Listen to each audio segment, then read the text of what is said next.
Pour voir du pays, les étudiants ont la possibilité de participer à des programmes d'échange. Eh bien, vous allez découvrir une autre formule, le service volontaire européen.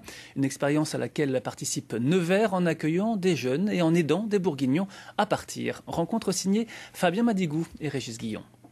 Là, je venais d'arriver en février. Il y avait un peu de neige, mais pas trop encore, ça allait. À 22 ans, Aïcha est l'une des premières Nivernaises à avoir osé le SVE, le service volontaire européen. De février à août 2013, elle est partie en Islande, à Reykjavik, pour animer divers chantiers internationaux. En échange de ce travail bénévole, ses frais de transport, d'hébergement et de nourriture sont pris en charge par l'organisme d'accueil et une subvention de l'Union européenne. De retour à Nevers, elle ne regrette pas cette aventure. J'avais fait 2 ans de psycho et en fait je me suis rendu compte que ça me plaisait pas, c'est pas exactement ce que je voulais faire. Donc je me suis dit pourquoi pas partir à l'étranger, au moins travailler, faire du bénévolat pour savoir ce que je voulais faire vraiment. Faut pas avoir peur parce que comme je l'ai dit, voilà, c'est quelque chose d'unique qu'il faut absolument vivre et c'est pas en restant cloîtré chez soi qu'on va découvrir d'autres choses. De bosser dans une association, moi ça m'a beaucoup aidé. Je me suis dit que vraiment j'avais envie de bosser là-dedans. Comme Aïcha, Salomé va bientôt tenter l'expérience du SVE. Depuis plusieurs mois, elle se rend régulièrement au service enfants-jeunesse de la ville de Nevers. Sur place, elle a pu constituer son dossier, améliorer sa lettre de motivation et son CV en anglais, avant de finaliser avec succès son projet. Je pars donc dans une association à Baia Mare en Roumanie. Donc l'association s'appelle YMCA. Je pars début mars pour 1 an.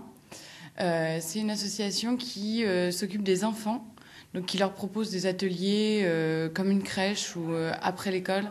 Et j'aurai en plus le volet communication. Donc, c'est-à-dire mettre à jour le site internet ou des choses comme ça, écrire des articles. Entre sa première prise de contact et son départ, 7 mois se seront écoulés pour cette jeune diplômée en BTS Communication. Un délai qu'il faut prendre en considération. C'est un processus qui est long par le jeu de la candidature, de la sélection et après par l'instruction du dossier. Donc effectivement, il faut du temps. Et c'est pour ça que certains se découragent un petit peu en route ou font autre chose et passent à un autre projet. Cette procédure n'a pas rebuté la cité du Cal. Après avoir accueilli une Italienne et une Allemande, Nevers fait aujourd'hui confiance à Jovita Ojdavinité.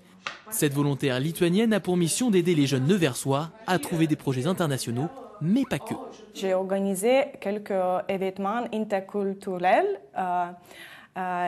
C'était les rencontres avec les jeunes algériennes, indiennes. C'était très intéressant parce que les jeunes neversois ont eu l'opportunité de parler français et anglais le même jour.